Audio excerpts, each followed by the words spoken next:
Ano naman ang masama sa pagiging introvert?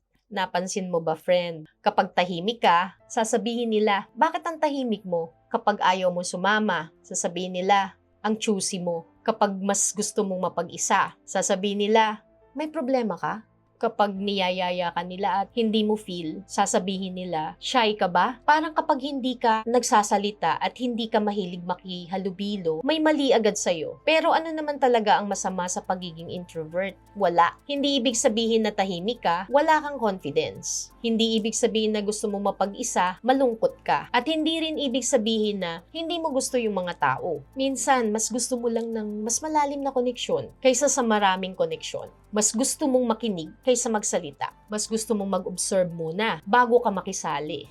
Pagkatapos ng mahabang pakikisalamuha sa iba, kailangan mo lang ng konting katahimikan para makapag-recharge. At alam mo kung ano maganda sa mga introvert? May sarili silang mundo. Doon sila nag-iisip. Doon sila nagpoproseso. Doon nila nakukuha ang kanilang ideas, creativity, at clarity. Minsan nga, habang abala yung mga tao sa ingay ng mundo, ang introvert naman, tahimik na binubuo ang sarili nilang mundo. Kaya kung hindi ka mahilig sa parties, okay lang yun. Kung mas gusto mong nasa bahay lang, okay din yun. Ako din ganun.